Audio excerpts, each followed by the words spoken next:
En la página 4, el último párrafo, presento ahí otro aspecto de cómo se presenta el hecho del reino del Señor, que es el reino universal, un reino mediador y un reino también de un aspecto espiritual. En otra forma es sobre nosotros, dentro de nosotros y frente a nosotros. ¿Ok? Razones, punto número 2 del premilenialismo. ¿Por qué llegamos a este sistema de interpretación? Porque este sistema encaja con toda la historia general de la Biblia. Me hace ver qué ocurrió con la nación de Israel en el plan soberano. Porque como a los suyos vino, y los suyos no lo recibieron, y el plan de Dios era que a través de la nación de Israel, el mundo entero fuese bendecido.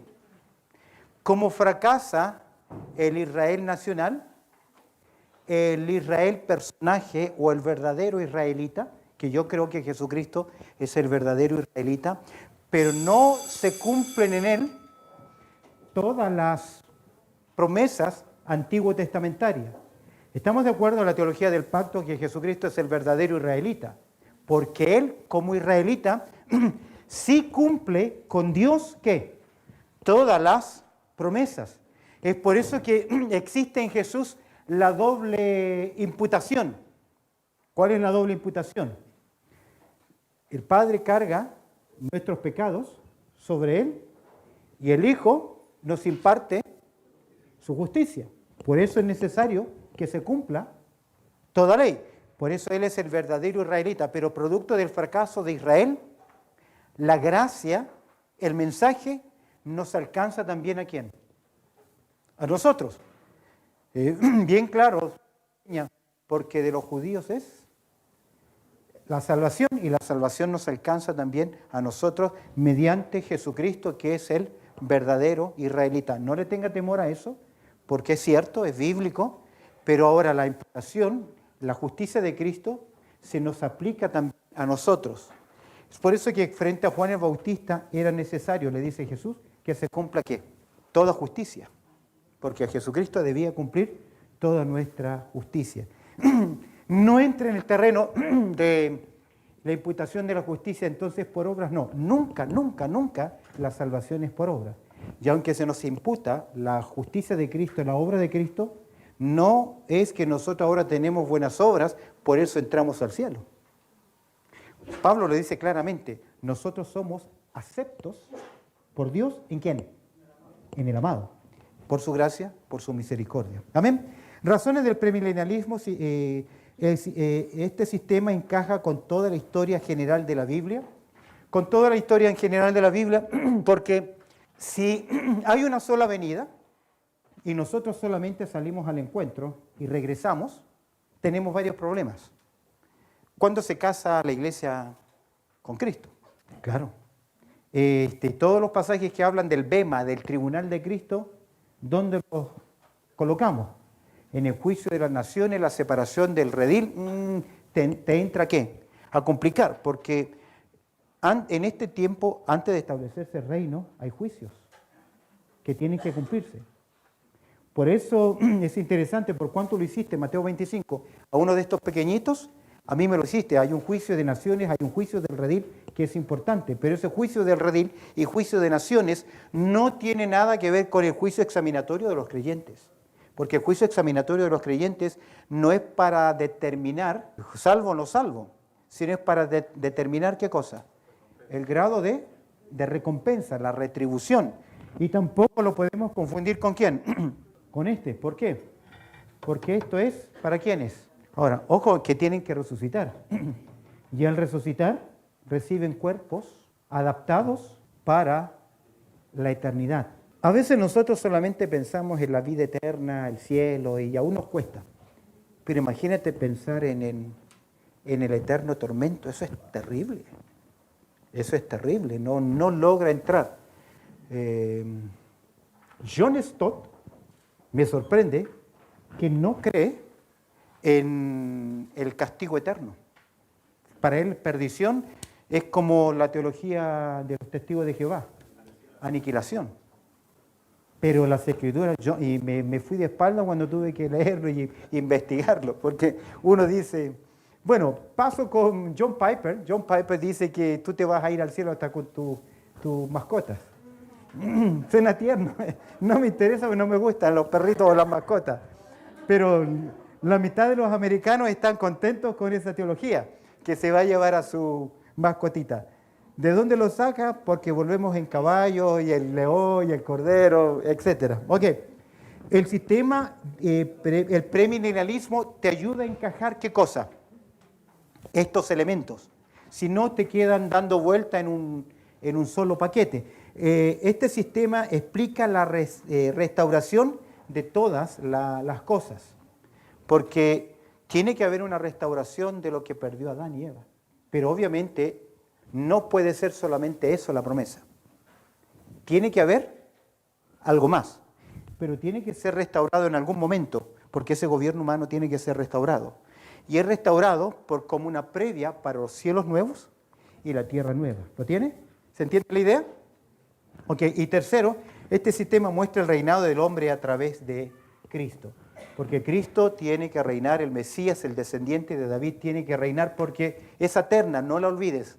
Casa, trono y reino deben cumplirse, que es el pacto davídico, segundo de Samuel capítulo 7, debe cumplirse en el tiempo y en la historia de los hombres.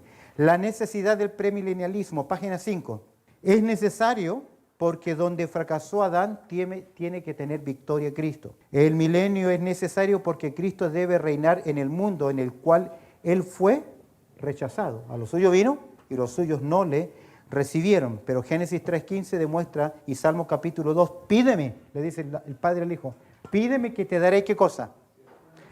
Por herencia a las naciones. Y esto es interesante, porque aunque las naciones se unan para decir, no queremos nada con Dios, dice, se unirán para cortar los lazos. Imagínate qué significa eso. Sproul tomó una vez una pluma y la soltó y la dejó caer. Y le preguntó a sus estudiantes a la clase, ¿por qué cayó la pluma? La respuesta fue por la ley de la gravedad. No, dijo él, porque el Señor sustenta el universo con su poder. Él tiene las leyes, Él hace que estas leyes funcionen. Y si Cristo, Hebreos capítulo 1, verso 3. ¿Estamos de acuerdo? ¿Sí? Ahora, durante Hebreos capítulo 1, verso 3, porque la Escritura dice que Dios sustenta, el Señor sustenta el universo con su poder, con su mano. En la encarnación, ¿quién se encargó de ese trabajo? Porque el Hijo ahora estaba creciendo en sabiduría, en estatura para con Dios y los hombres. ¿Quién se encargó? Bueno, pregúntele al profesor de cristología. Pero Dios es Dios, que es soberano. Entonces, Él gobierna todas las cosas. Y por eso le dice, pídeme que te daré. Entonces, si las naciones quieren cortar sus ligaduras con Dios, ¿qué ocurriría con el hombre? ¿Qué ocurriría si Dios quitase su gracia general de la humanidad? Porque en su gracia común llueve sobre buenos y malos. Y sale el sol sobre justos e injustos. Si Dios quita su mano, ¿qué sería de esta humanidad? Porque no hay más pecado, no hay más maldad. Porque así como en Génesis capítulo 5, el Señor, el Espíritu Santo retiene, hoy también retiene esa maldad. Y no hay más maldad porque Dios la retiene. Además, aunque se unan todas las naciones de esta tierra, Dios dice que las naciones delante de Él, ¿qué son? Como una gota de agua que cae de un gran cubo. ¿Qué es? Nada. Entonces, pídeme que te daré. Entonces es necesario que se cumpla en la historia del tiempo el reinado del Mesías. Tú lo puedes ver ahí, el milenio es necesario para que se cumplan las promesas de Dios hechas en la historia a través de los pactos. Mira, en página 25, tú tienes ahí otro marco importante por el cual nosotros llegamos a un premilenialismo o llegamos a nuestra escatología. Ya hemos hecho mención del reino soberano, hemos hecho mención de que actualmente hay judíos, gentiles y está también la iglesia. Y hemos dicho que la iglesia se compone de judíos y gentiles, que de acuerdo a Efesios capítulo 3 es un misterio que fue revelado.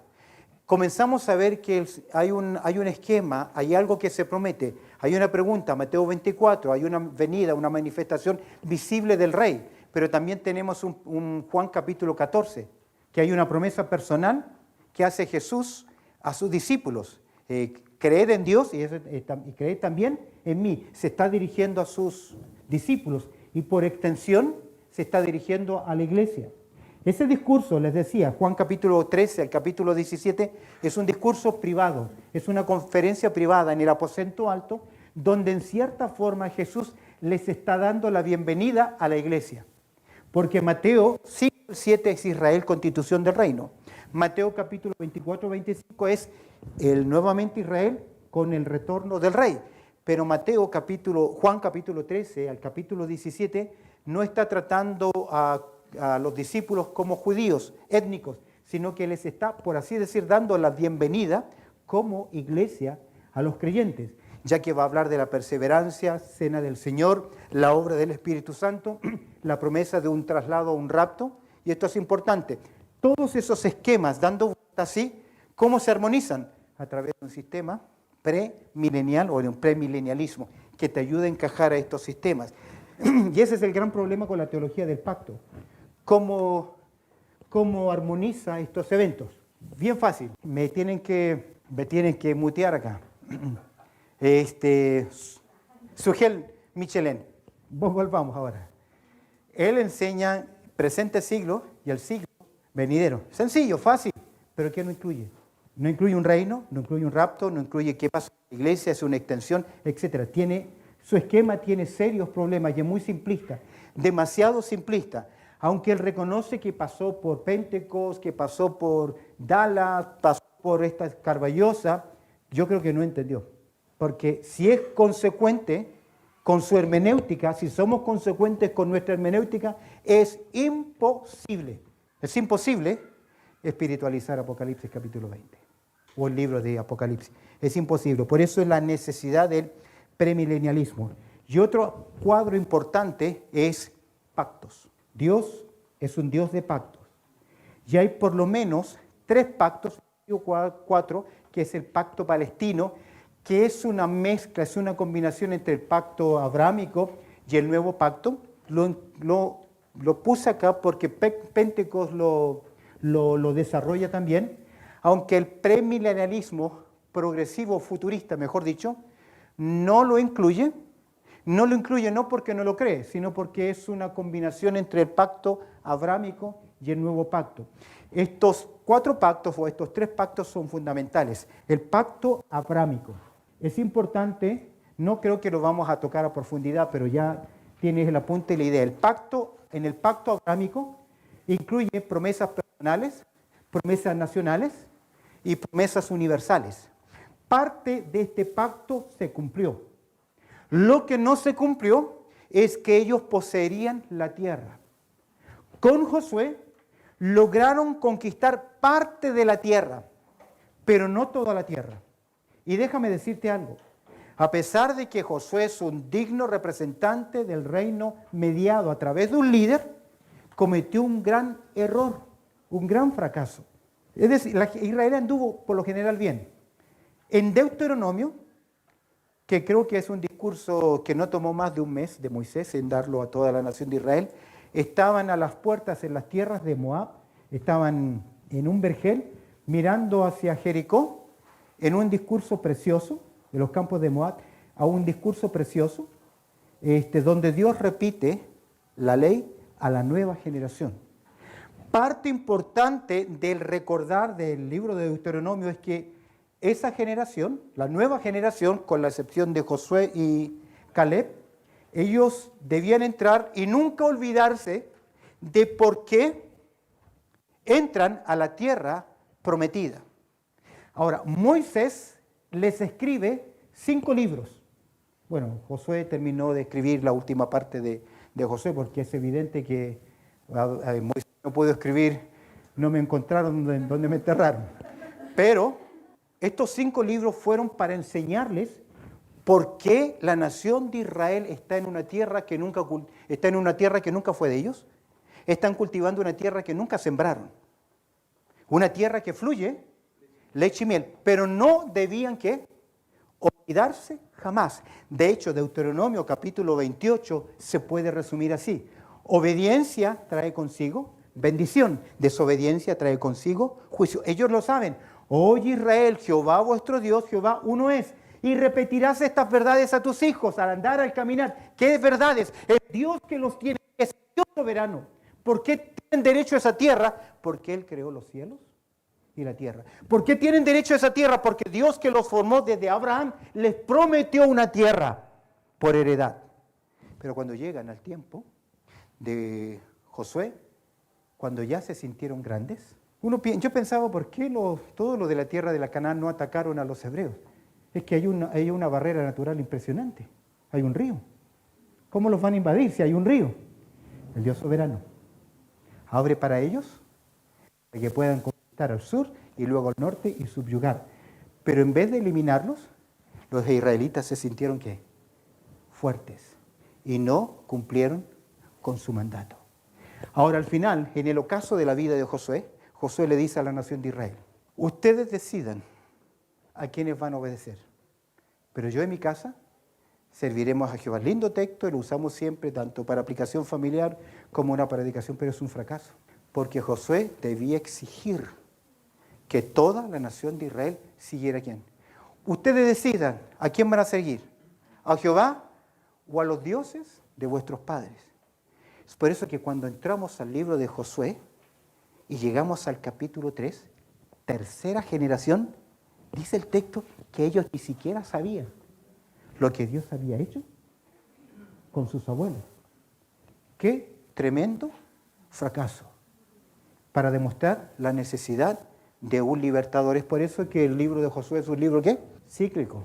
Y en medio de ese libro surge la historia de Ruth para demostrar: sale de la tierra prometida y te vas afuera, no te va a ir bien, porque ahí tenemos 3 bodas y 3 funerales con ellos, un fracaso. Pero a pesar del fracaso, ¿cómo Ruth viene a ser parte de la familia mesiánica? No solamente porque Dios está abriendo el paraguas, está abriendo la puerta a los gentiles, sino que está mostrándote cómo el Antiguo Testamento, en hermenéutica cristotélica, todo el Antiguo Testamento apunta ¿a quién? A la persona de Cristo Jesús. Pero ese libro está ahí para mostrarte el fracaso de la nación de Israel, de no poder cumplir, y nunca ellos cumplieron con lo que Dios había prometido a su pueblo. Por eso a los suyos vino y finalmente los suyos no lo recibieron. Israel siempre fracasó.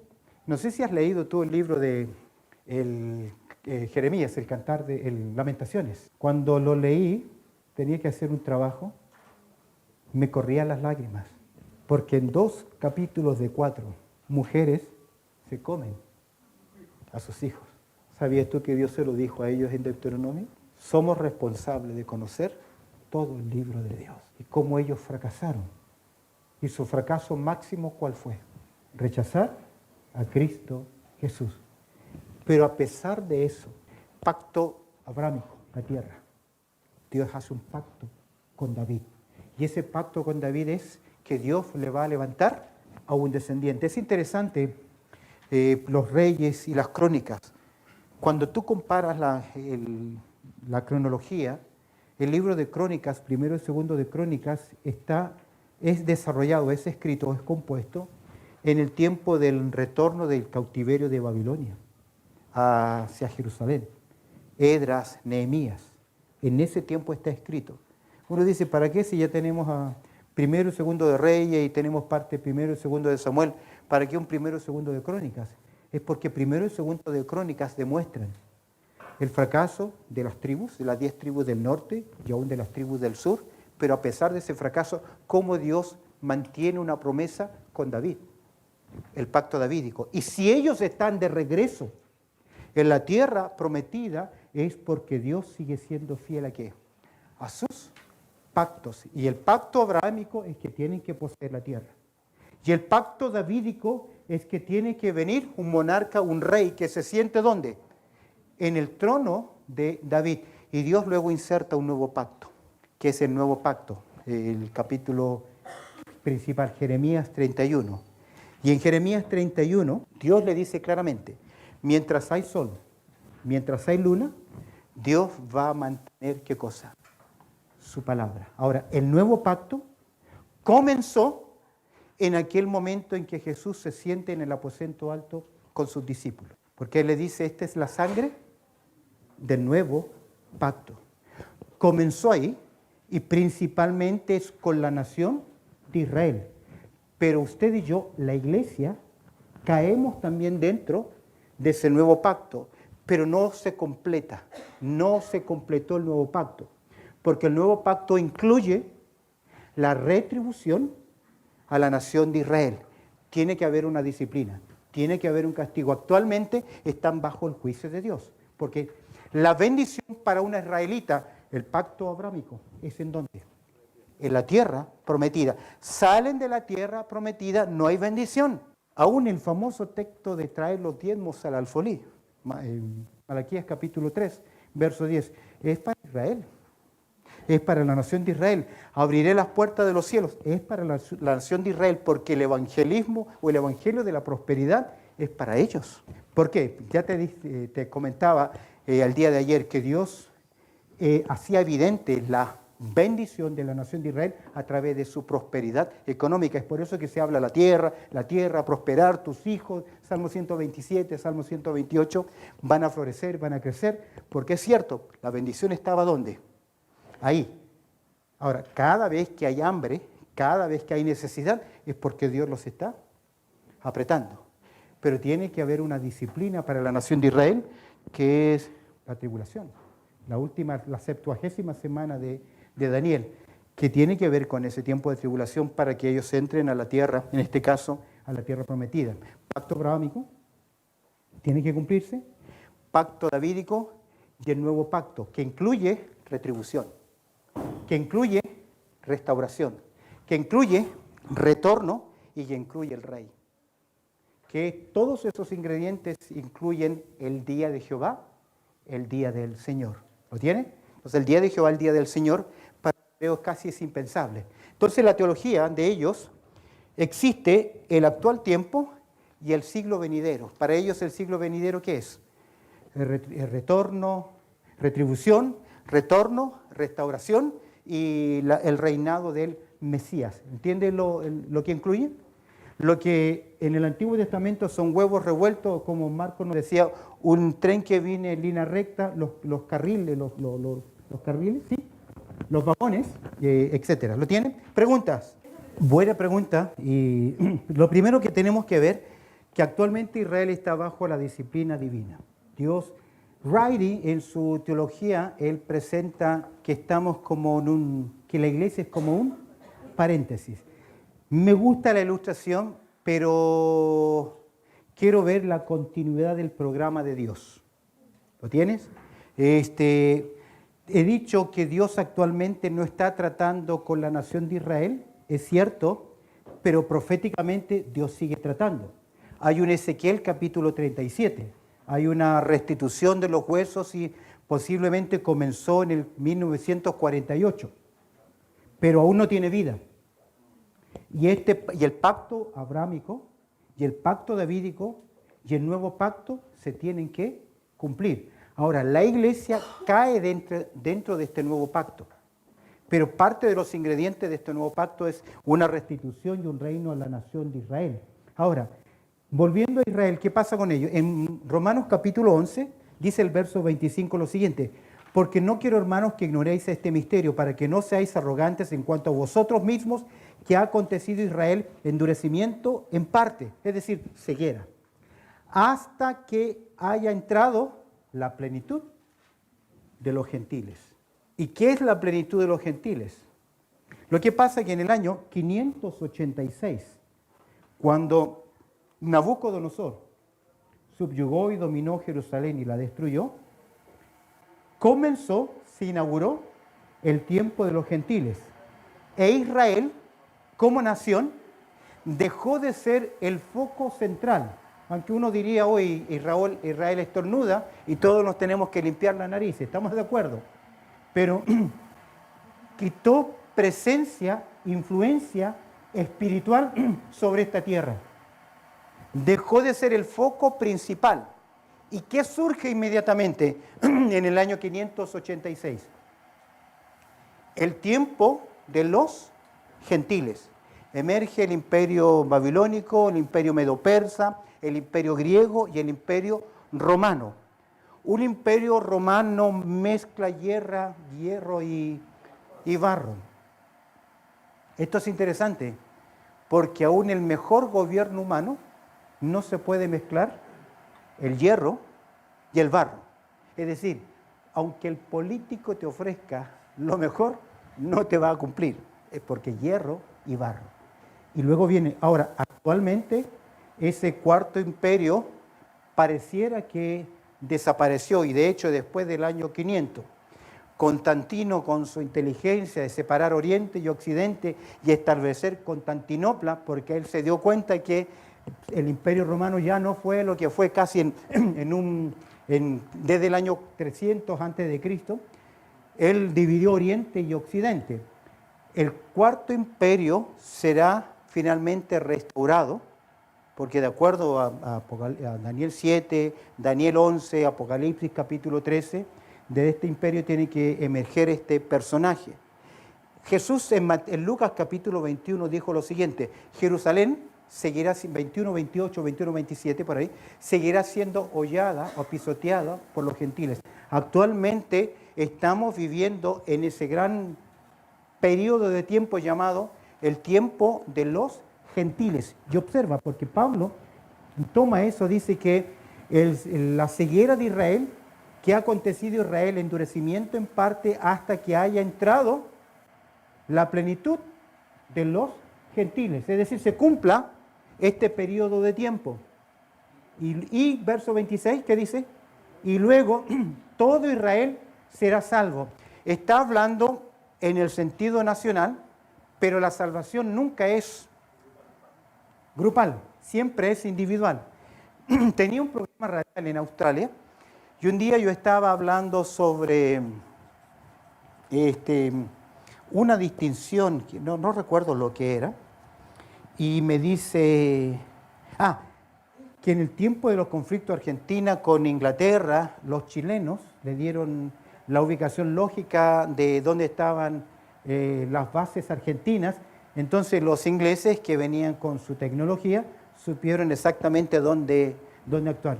Y me llama un argentino furioso, un chileno furioso, me dice: ¿por qué usted dice que fueron los chilenos? Que no fueron, no fueron los chilenos, sino que fue alguien que dateó, etc. Pero estaba jugando Chile con un país. Y yo le pregunto: ¿y cuál fue el resultado? ¿Quién ganó? Y él dice: ganamos los chilenos. Ojo, ¿quién jugó? ¿Chile o los chilenos o la selección chilena? Que es el concepto contenido por el continente por el contenido. ¿Lo tiene? No es un vaso de agua, es agua en un vaso, contenido por el continente, y ahí se refiere eso. No está hablando de que todo Israel en forma individual, sino porque siempre la salvación es para uno, no es la nación como entra en todo el grupo y se acabó, sino que es el sujeto, los sujetos. Pero ahí lo que está mostrando es que Dios tiene que volver a tratar ¿con quién? Con la nación de Israel. ¿Por qué? Porque hay pactos que tienen que cumplirse. ¿Qué pacto? Abrámico, davídico y el nuevo pacto. Ahora, claro, sí, porque la salvación. Pablo lo dice, a pesar de que son israelitas, ¿todos son salvos? No, porque eres israelita, eres salvo. Ahora, Israel como nación tiene promesas. En Romanos capítulo 9, observa las promesas de la nación de Israel. Mira el verso 5, ¿de quiénes son los patriarcas? De los cuales según la... A ver, no, más adelante. Verso 3, porque deseara, Romanos 9:3, porque deseara yo mismo ser anatema, separado de Cristo por amor a mis hermanos. ¿Quiénes son sus hermanos? ¿Los creyentes? No, sus paisanos, sus compatriotas. Y los que son mis parientes según la carne, que son, ya agrega el verso 4, israelitas, de los cuales son, primero, la adopción, segundo, la gloria, tercero, el pacto, cuarto, la promulgación de la ley, el culto y las promesas. 5, de quienes son los patriarcas, y séptimo, de los cuales, según la carne, vino Cristo, y este es un versículo precioso para demostrar la deidad de Cristo, el cual es Dios sobre todas las cosas. ¿Ves? Hay 7 promesas de los israelitas. En el argumento de Pablo en Romanos, capítulo 1, demuestra la culpabilidad de los paganos. Capítulo 2 demuestra la culpabilidad de los moralistas religiosos y también de los israelitas, para demostrar, no porque soy descendiente de Abraham, ya soy ¿qué? Salvo. No de todas sus simientes. Por eso que el argumento de Gálatas de simiente en singular es tan importante, como Abraham es padre de nuestra fe y como el Mesías, que es la simiente singular, es Cristo Jesús. Y Pablo en su argumento acá quiere demostrar que no todo por ser descendiente es salvo. Y Romanos capítulo 3 muestra la depravación total, verso 9 en adelante. No hay quien busque a Dios, ni siquiera uno, todos nos desviamos, eso sí se llama en teología depravación total, que significa que el hombre es incapaz de poder hacer algo para ganar el favor divino. Luego es la gracia. Y en el argumento del apóstol Pablo, esos que no merecían nada, que fueron alcanzados por la gracia, capítulo 3, después del verso 24, pero aparte de la ley se ha manifestado la justicia de Dios. En el capítulo 4, Pablo demuestra o ilustra la justificación poniendo el caso de ¿quién? De Abraham. ¿Abraham fue salvo por sus obras o por creer en fe? No, por su fe. Luego el capítulo 5, gran versículo, ninguna condenación hay. No, Romanos justificados pues por la fe. Capítulo 6, la lucha del hombre, la carne fue muerta y etcétera. Capítulo 7, peor. Miserable de mí, dice Pablo. ¿Quién me librará de qué?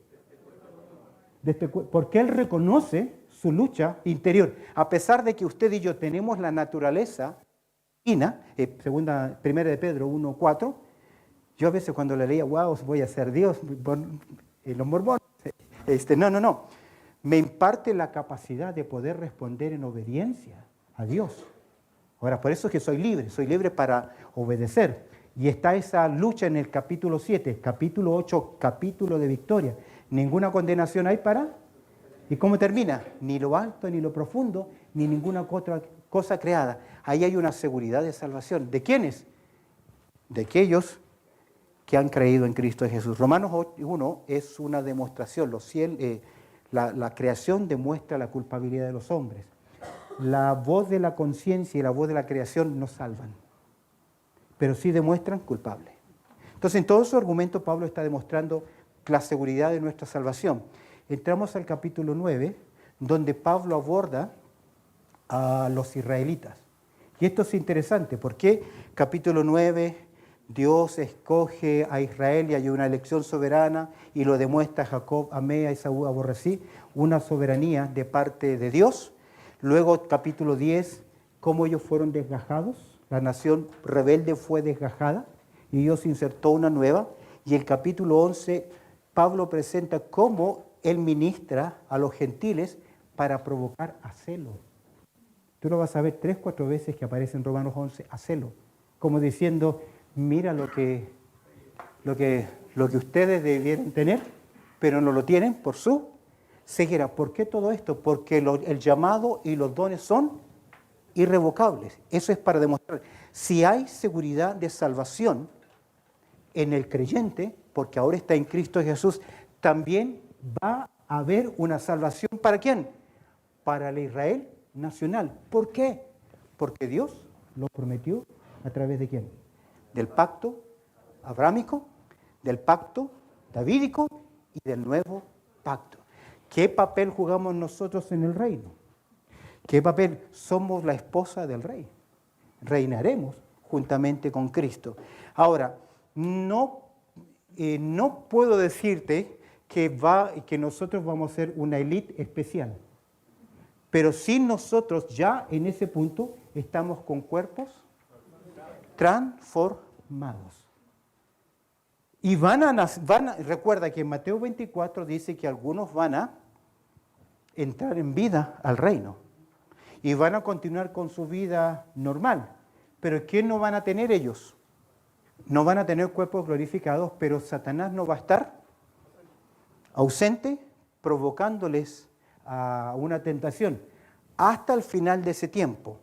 ¿Quién me preguntaba alguien, por qué soltar a Satanás ahí? No tengo una respuesta. Ahí está.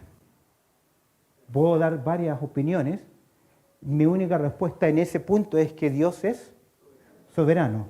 Y yo tiendo a creer que Dios, aún hasta el último, que hay un gobierno terrenal, humano, perfecto, sigue siendo humano. Y el hombre, si no es transformado completamente, nunca va a estar ¿qué? Satisfecho.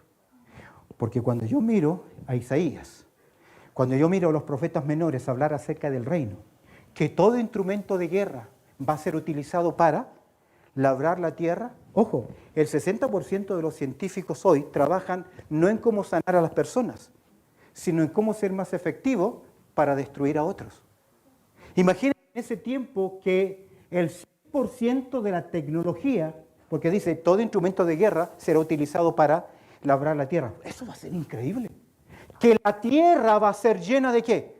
Del conocimiento de Jehová. Jeremías 31, ninguno le va a decir a otro, conoce al Señor, porque desde Sión saldrá la ley, desde ese lugar va a regir el Mesías, y las naciones vendrán de año en año para adorar. Vamos a tener a un rey que podemos tocar, que podemos abrazar, que podremos amar.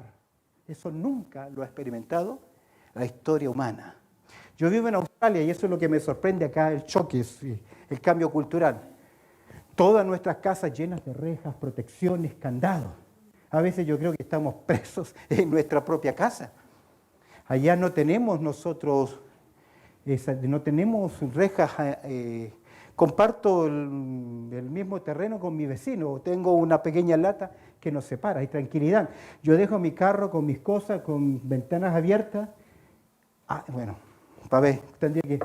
Hasta el día de hoy nadie me lo roba. Sí. Cuando comenzaron a asaltar con cuchilla, lamentablemente sí eran los chilenos. Por eso yo me presento como australiano. Imagínate ese tiempo. Y la iglesia va a reinar con Cristo.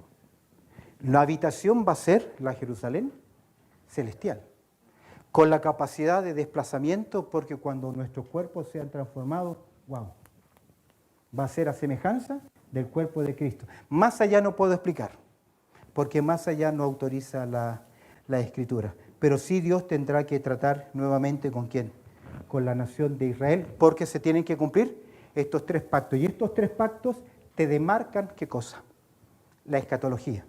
Entonces, en el otro sistema de escatología, ¿cómo vinculas este pacto? Tienes ese reino, todo tiene que comenzar a espiritualizarse. De lo contrario no lo puedes encajar. Sí. ¿Dónde aparece? Okay. Si tu hermenéutica es espiritual, no lo vas a ver. Yo creo que en hermenéutica se describe un lugar con medidas, con ubicación, es literal. Es literal.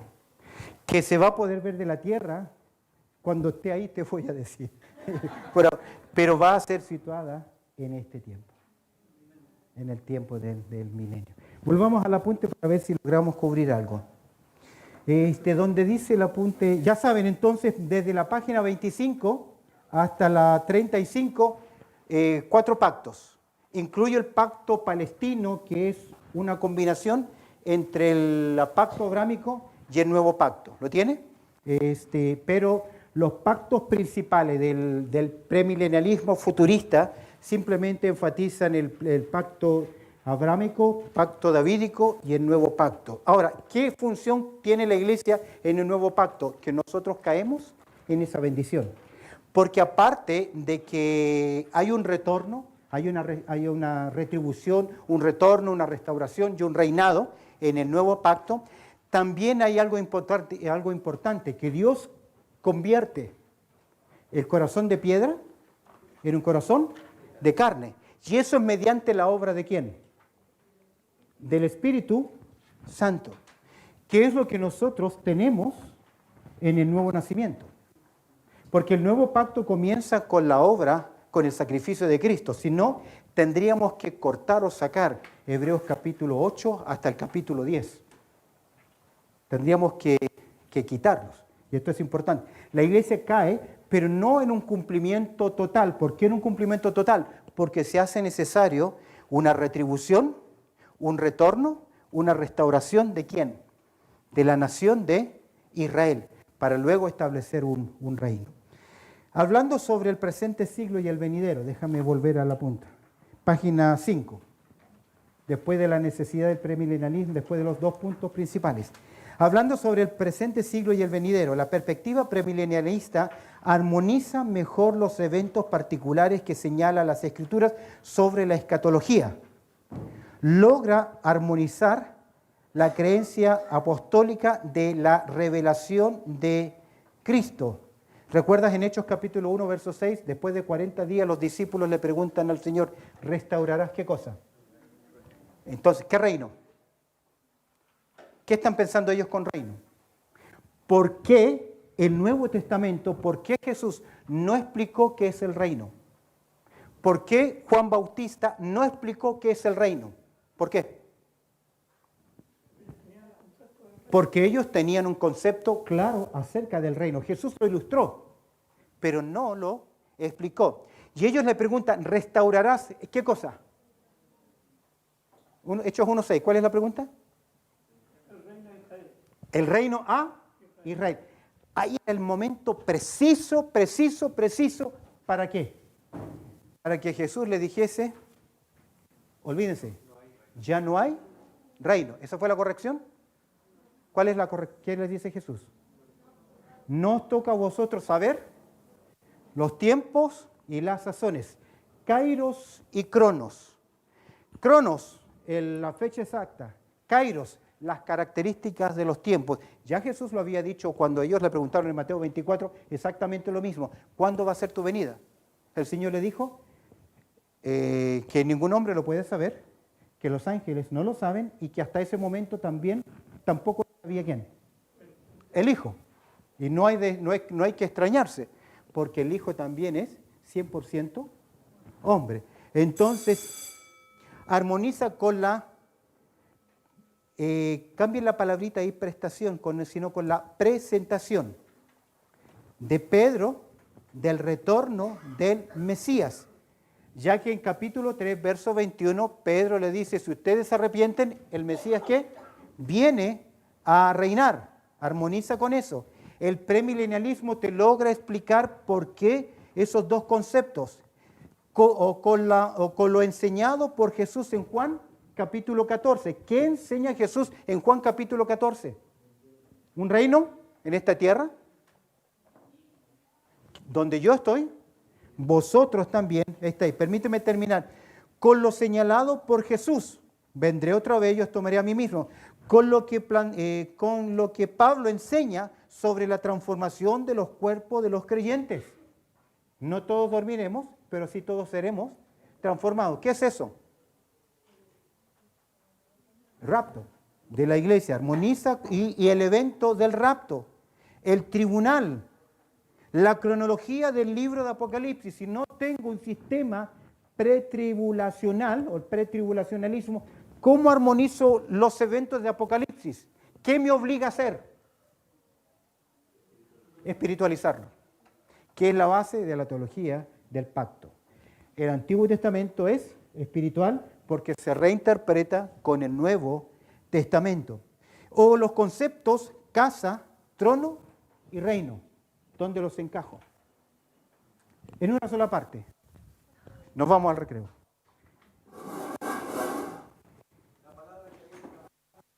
Cristo ahora está ¿qué? Reinando. ¿Dónde? En el cielo. Por lo tanto, todo lo que se dice de un reino espiritual no es necesario. Pero ¿dónde están los enemigos bajo sus pies? ¿Dónde está Satanás atado? No, es que tiene, como decíamos ayer, todavía tiene la cuerda bien larga. Es imposible. El sistema es necesario, el sistema pretribulacional, premilenial, porque te ayuda a armonizar los eventos. Te antepone ¿qué cosa? Un marco. Amén. Vamos al